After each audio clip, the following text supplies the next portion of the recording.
had a shot of bourbon with those chocolate chip cookies? I did have a beer before. That is not the same thing. It was well worth it. I was pushing the kid in the swing. And just sipping on a beer? Drinking a cold one. Yes. Drinking I'm excited for you. Cold adult beverage. That is a good afternoon. Mabel ran through the sprinkler. Aww. Hey, I never tell any funny stories about the other kids, but Jacob is my youngest boy child, and who's no longer a child. He's enormous now. But so when he was about 4, his sister had a teacher named Ms. Lau. Mm-hmm. And Ms. Lau was a very attractive individual. Mm-hmm. And I never said anything about it because you chose life. So one day we were leaving the school. We had just walked his sister in, and we were leaving, and he turns up and that's me. He goes, "Dad, I love Miss Lau." And I go, "Me too, buddy. Me too." Mm-hmm. Believe it or not, that was our only discussion ever about that. It was like it was said, it was out, it was done. That was it. We never had that discussion again. Oh. He was so cute. What you been up to? Hey, something cool happened this weekend. What? There's this place called Goofy's out on Canyon Lake, and I got invited to play, and it was a podcast video thing. So I went and played that. I got paid, which was nice. Nice. Score. Double score. I got to play and I got paid. Usually only get one or the other. And they even comped my wife and children's snacks. So that was nice. Oh, that's awesome. Ready for this interview? Today, people, we are interviewing Michael Sweet, lead vocalist, co-founder of STRYPER. I'm excited. He's an author, songwriter, toured as a member of Boston, vocalist of STRYPER, and officially banned from your local Walmart for goddamn evil. Thank you, Michael Sweet. Welcome to the show. Goddamn the devil. That might have been a better title. It might have been, actually. It's pretty good. I was wondering why you didn't do that. I was like, it flows off my tongue. Evil's so much harder to say. I don't know. It's a good question, a good thought. But apparently it was the right title for Walmart to ban. So I'm glad we went with it. I am for them to ban. I am too. If you're going to be banned for something or someplace, that's the place to be banned at. You like Target more anyway, right? Yeah, I'm definitely a Target. If I had to choose between Target and Walmart, Target all the way. Now you get into Lowe's and Home Depot, I'm going to go with Lowe's. Makes sense. Well, all I'm saying is that I've been to Walmart at 2 a.m. after a show or two, and what they need to be banning is some of their customers' outfits at like 3 a.m. Going to Walmart at 2 or 3 a.m. is very risky, very dangerous. You got to be very careful. Very careful. Sometimes you just go when you can go. At least it's less crowded. It is. People are wearing less clothes, though, and carrying things, dangerous things. Going there at the same time. I mean, when we're touring, often we stop at Walmart's late at night. Yeah. And we go in there, and there's nothing to get. We have it all. We don't need anything. And yet we go in and we buy something. Something that we just buy more of. Really weird. That's funny. Hey, I want to personally thank you for all that you've done for music and also for what you've done for me. Before y'all guys came out, I was in hell because my mom listened to country music, which I like country music, okay? Not a hater. But you've written country music. I have written country music, but she would never let me listen to what I wanted to until y'all guys came. Now, I had to prove that you weren't evil son of a guns, but after I got through that, I could play y'all anytime I wanted. And so that really helped in my relationship with my mom. You know, she still told my sisters to be quiet as the fire was raging because you'll wake your brother. But still, Nice. I just appreciate you, and thank you for doing all that. And y'all guys mean a lot to me. And I've been waiting since the 80s to talk with you. So I had to parse down my questions, which is literally impossible because I literally know your whole catalog. And I even know most of your solo stuff. You do, because I don't. I get lyrics on stage every night, so it's great that you do. Hey, what do you do when you actually do really forget? I mean, jokes aside, what do you do when you forget a lyric and you're on stage? Because you've written a lot of songs, like a lot of songs. That's the thing. I'm not joking. Oh my gosh, you're not joking. So what do you do? How do you save yourself in that moment? I print out lyrics and have our stage manager tape them to my monitors. I have lyrics on my phone on a teleprompter app. When I was with Boston, I had to recall Boston lyrics that I had never sung before. So thank God they had an actual monitor wedge that was a teleprompter for me. And it's really interesting because there was somebody that got a lot of heat for using a teleprompter. I think a lot of people have. And it's really weird. I've always found that very interesting. Why in the world would you give anyone heat for that? The only thing I could say is whoever's given the heat, let's put you in that position. Right. That's a lot. You're up there. You have to remember what you're playing on the guitar. You have to remember the lyrics. You have to remember the timing. And there's so many songs and there's so many people in front of you. It has to be really hard to keep your composure. It's impossible sometimes. And it's especially with lyrics. I'm not sure why, but it's hard to recall lyrics sometimes. And it's nothing to do, I don't think, with age. I think what it's more so to do with is that, we've released 14 albums. Yeah. And, we're doing covers and we're doing this and that. And it changes the set list. And it's just hard to recall lyrics. It really is. Yeah. So I feel the pain of anyone out there in a band that's released so much music having to recall lyrics as well. It's not easy. And since you brought it up, what was it like touring with Boston? Because that's the thing that I really need to know. It was really, really great, amazing. The sad part, it was bittersweet because we were celebrating the life of Brad Delp, who had committed suicide. So it was really just bittersweet. It was exciting but sad. It was, but to see all the fans coming together to acknowledge Brad and support Brad and all of that amazing stuff was really what it was all about. And to be a part of that was really, really special, really cool. So I heard a story that basically you'd been trying to get PRS to send you some guitars.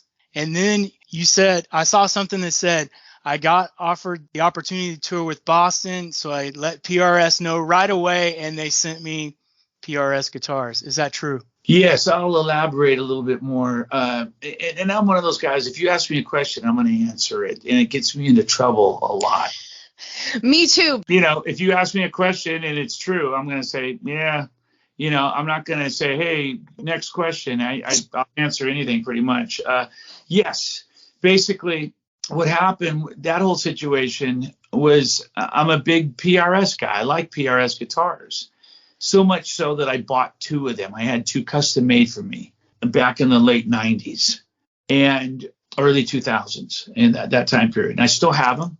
One's hanging right here in front of me. And if you take the pickups out, it says made for Michael Sweet, custom made. And, I love the guitars. So I would call them after that. I played them for a while exclusively in STRYPER in 03. You see playing a PRS. I called them and say, I really want to become an artist. And I spoke to a guy there at Paul Reed Smith, and he's probably just doing what he was asked to do, a guy by the name of Wynn. Really nice guy, wonderful guy. And every time I'd call, he'd say, Michael, you know the drill. There's nothing we can do right now. I'm not taking on any new artists. We're focusing more on the younger guys. We can give you some pickups and help you out. So I say, okay. And then a year would pass, I'd call again. A year would pass, I'd call again. This went on for a long time. Okay. Me trying to become a PRS artist. Finally, fast forward to 2008, actually late 07, once I found out I was in Boston, I call Wynn up and I say, hey, Wynn, it's Michael again. And he goes, oh, hey, buddy, how you doing? You know the drill. You know what I'm going to say, man, I'm sorry. can't do anything. He sent you some pickups, and I'm like, well, I got a new gig. And he goes, really? What are you doing? And I said, I'm going to be touring with Boston. We're doing 56 shows headlining. And he goes, Boston. And I said, yep. Yeah, Boston. And he goes, what do you need? That's awesome. That's great. He sent me 7 guitars. Jeez. Wow. So you just wanted 1 or 2, and he sent you 7. He sent me 7 guitars, and I thought, wow, this is amazing. Oh my gosh.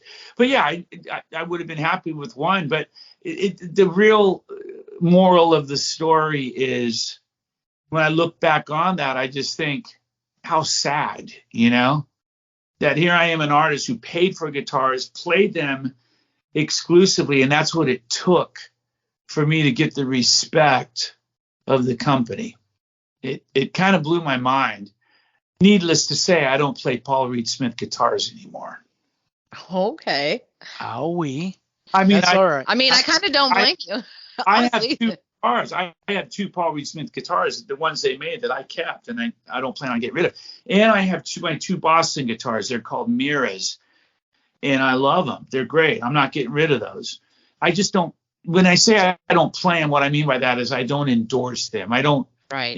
I used to talk about them in interviews, and that was it for me. And it's like it's not it anymore for me. Does that make sense? Yes, that makes total sense. What is your favorite guitar to play just daily? What is the one you enjoy playing the most? Well, I still enjoy playing the PRSs. They're awesome. They play great. But I mean, my most enjoyable guitar, if I had to say, right now I'm playing Sully's. SUYS. Maybe I got John Sullivan, who, got a lot of his skills from the old Jackson days, Grover Jackson, which is who I also used to endorse back in the 80s. And I love the Sully guitars. I had a Washburn line for a while. I love those. I mean, all the guitars that I have are great. I love them all. They're just all different. But if I had to pick one guitar, that's so hard. Well, think of it like this. You're walking through the house and you're like, you know what? I'm just going to unconsciously grab a guitar. What are you going to gravitate to first? Where you unconsciously just grab it. Because I have one guitar that I go to every time when I'm not thinking about it. Well, that one guitar, oddly enough, after the story I just told, is my custom. No shit. 4. Dang it, old habits. That is a good story. Faithful. It's the one that it could hang on a wall among 20 other guitars, and you pick all the other 19 up, and the necks are bowed, and that neck's never bowed. It's Old Faithful, It's just, it always sounds good, plays good, looks good, and I use that in the studio a lot. And I love my PRSs, I just don't play them live anymore. I endorse Sully's, and I love those too. I use those in all the videos and play them on all the albums. My Sully's. Nice. Yeah. In 2013, you recorded The Second Coming. It had 2 new tracks and then 14 other re-recordings. It had like To Hell with the Devil, Calling on You, Free. It sounded like to me you redid those songs to control your publishing so that you could then approve it for your music for sync. Since you've redone that, have you been able to get any big syncs with movie or TV? And if so, what? Nothing major, but definitely some smaller things along the way. But, small enough where I wouldn't even recall it right now. But definitely in other ways, we've been able to license stuff out. We own the rights to that album, so we licensed it out, and we can do whatever we want with it at any given time. But what happened with that, what inspired us to do that is Hollywood, which owned the catalog, the original catalog, was getting calls for sync, and we wouldn't hear about it. Okay, we hear about it from the company wanting the sync rights, and it just got old. It's like, gosh, we'd like to just be the ones to be able to say yay or nay. So we went and re-recorded those songs, and then we instantly became that because we own those masters. And interestingly enough, we're getting back the rights to all those old original masters anyway. They all started coming in, and it's a great feeling because we have some big plans for those albums as well. Well, I'm glad y'all guys are going to be making that money, because that can be a large amount of money, especially now that you have streaming and stuff going on. So that's another way to supplement your income. So let's go ahead and move into Yahweh. This was co-written with Clint Lowry from Seven Dust. Cool intro, cool riff. My question is, how did you get the idea, and then how did you record the intro vocals for Yahweh? Because the beginning is like very different than once you get into the song itself. How did you come up with that idea, and then how did you physically do it? Well, the first part of the question with Clint, basically I reached out to Clint, met Clint, found out he was a STRYPER fan and grew up to some degree on STRYPER music. And I suggested, hey, let's write some stuff together. And he was all into it, every bit as much as I was. And he sent me a couple ideas, and there was one idea in particular that had that riff, that basic riff idea. And I took that riff and wrote Yahweh. And after he heard Yahweh, it was difficult for him to kind of hear the riff that he had written, but that riff is there. It's the foundation of that song. So had it not been for Clint, that song wouldn't have ever come to pass, wouldn't have happened, at least in my opinion. So God bless Clint for sending that, because it amazing.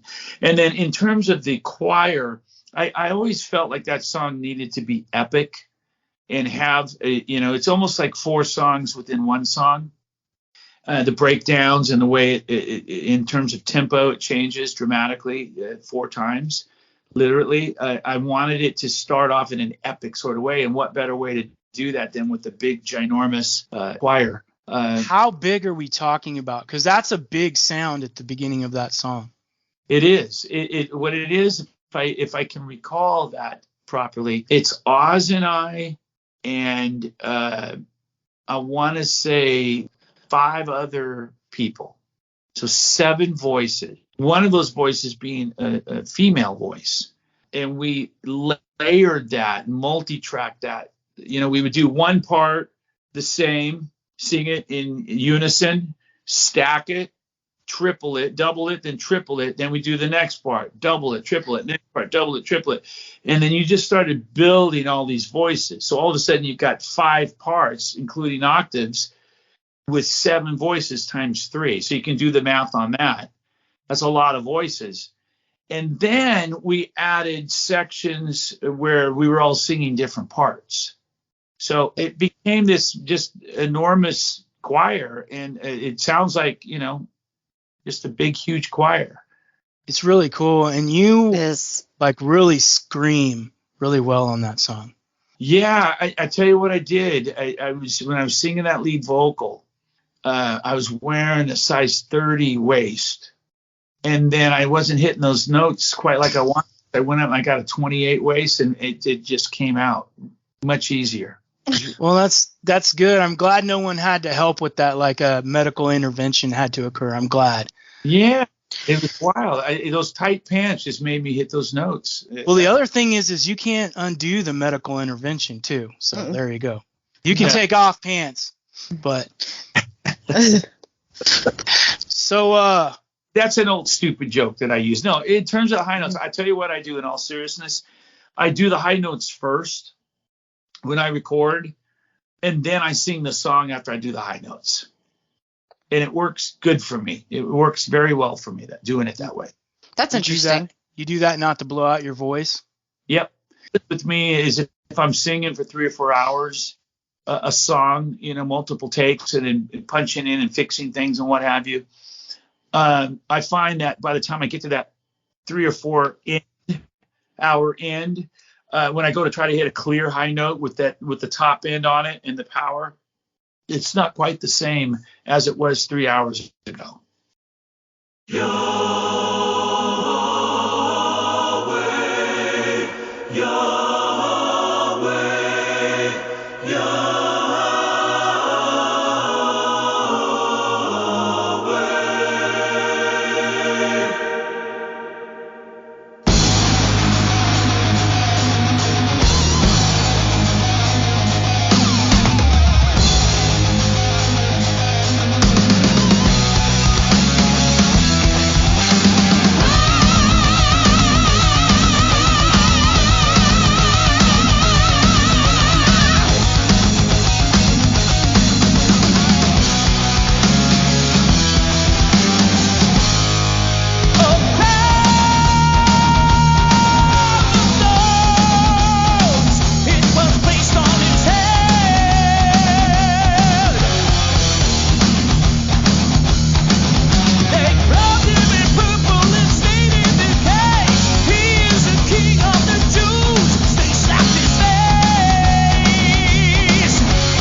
about No Hell to Pay, and then we have our final question, and we'll let you go. Thank you so much again in advance. We appreciate it. Of course, you guys. And I like that title better than No More Hell to Pay. No Hell to Pay. Mm-hmm. Oh, did I write it wrong? Oh, how embarrassing. No, I'm being serious. No Hell to Pay would be amazing, because that would mean there'd be no hell. That would be awesome. But no more hell to pay means that you get a break from the hell. You know, there's no more. And that's it. That's what we just added that song to the set. I love that song. It's got a real cool mid-tempo kind of chug to it, and it's really one of my favorites for sure. So in the video, I love the video. Y'all guys are out in the desert. What the heck is Robert doing with his drums? Y'all guys are all playing. He's out there swinging with his bass drum and doing a bunch of stuff. What is he doing?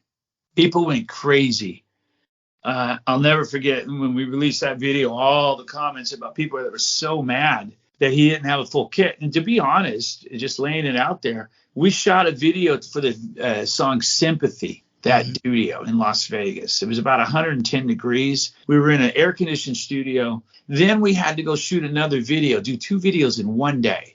We wanted a completely different scene. The director wanted it done out in the desert area. So by the time we got out to the desert, got out of the cars and started lugging guitars over to the spot he wanted to shoot the video, it was 110 degrees. Oh, no. We didn't want to spend time setting up a drum kit. And literally, I kid you not, just walking over to the spot, we were dripping wet. It was insane.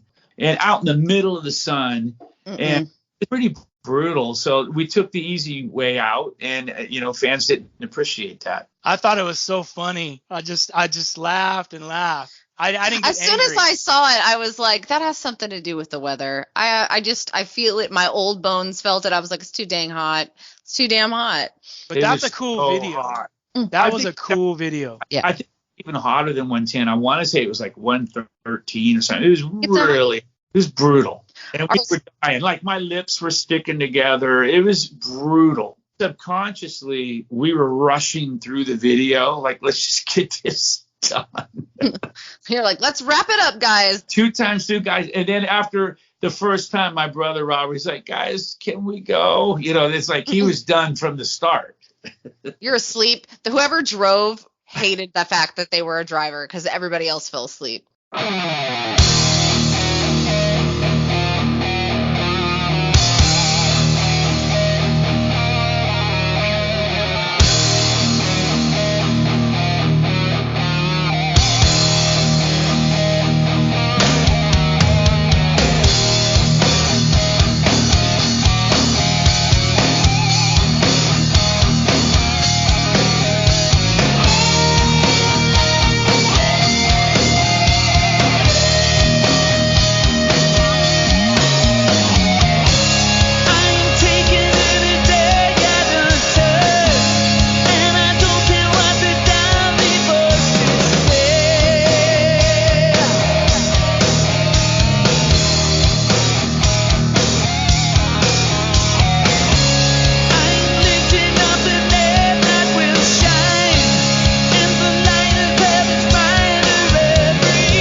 What advice would you give a young musician? Oh gosh, that's always a loaded question. There's so much advice to give.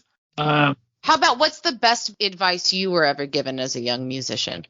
Well, I mean, I think the best advice I've ever been given is it came direct from actions versus words from my parents. They're musicians. So I learned from them what to do and what not to do firsthand. But I mean, my advice to musicians would be, stick to your convictions. So in other words, do what you're an artist. You're being artistic writing music. So, let that be true art. Don't be told how your art's going to be. Think about STRYPER. If we were told Enigma Records, when we turned in the lyrics, they considered dropping us because we were singing about, they read the lyrics and realized, God, they're singing about Jesus. And they were skeptical and they thought about letting us go. And, we stuck to our convictions and said, this is what you get, take it or leave it. We're not changing any lyrics. And they kept us on, and the rest is history. Stay true to your convictions, be who you are, and the rest will pay off, because that's going to come across to the fan base. They're going to know what's real versus what's not. And, there's nothing like cookie cutter music. Cookie cutter artists. We all know who they are. You can spot them anywhere. Be gentle. I can be one of those. Don't be gentle. We know what it is. And it's often it's the most successful stuff out there in terms of sales and whatnot. It doesn't give it integrity though. It doesn't give it clout.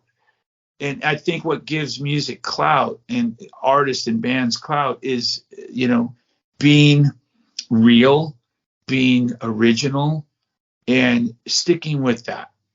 Whether people love it or hate it, just stick to your guns and follow that dream, and don't follow somebody else's dream.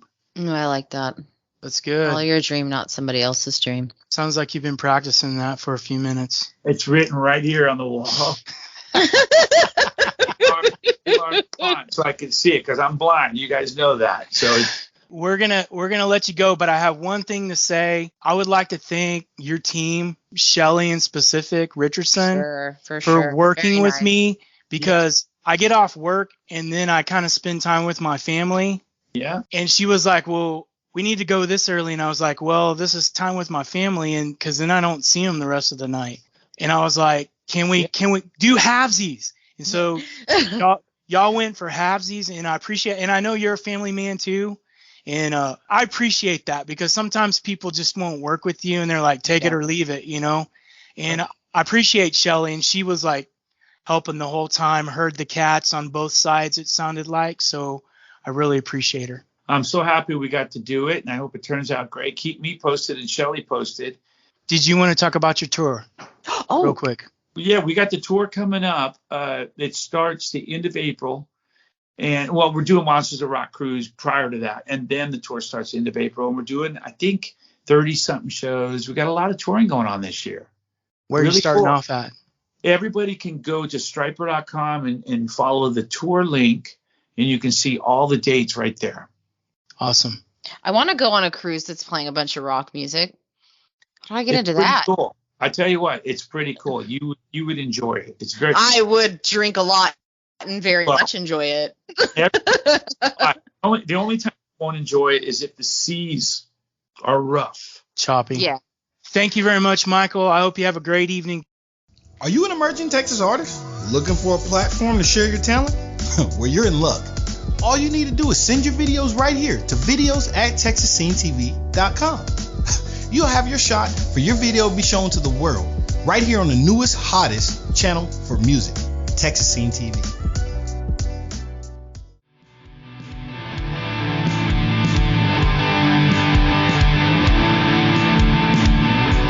Hey, thanks for listening tonight. Oh, wait. Let's get through these chuckles, and then maybe people. Thank you for listening tonight. My voice is calm because I do not want to encourage someone listening to act up in any way. Thank you for listening and enjoying us. Mr. Michael Sweet, we appreciate you for hanging out with us tonight.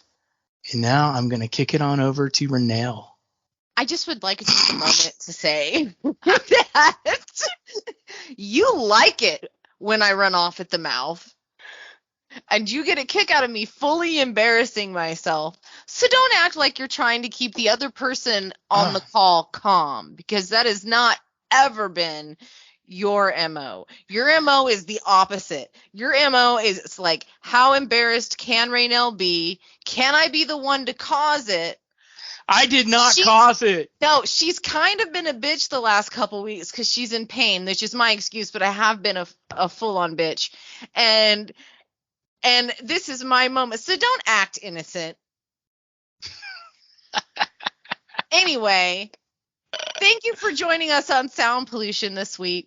Yes, I sound angrier than I am. It's the pollinating, as I'm calling it. Please remember to like, follow, subscribe, download. I don't think I have any other updates. We don't have any other updates. Are we doing okay? What's happening? No, we have just went through the gauntlet, and we are getting ready to ramp up for our next set of interviews, which are going to be totally awesome. One of the interviews is going to be my producer, AJ Vallejo. That's going to be a great discussion. He also received, with his band Love and Chaos with Kendall Beard, they received Band of the Year in Texas, or New Band of the Year or something like that. So he'll probably talk about that. That'll be kind of cool. Anything else? All right, everybody. I think that is a wrap for this week's episode of the Sound Pollution Podcast. Remember to get out there and make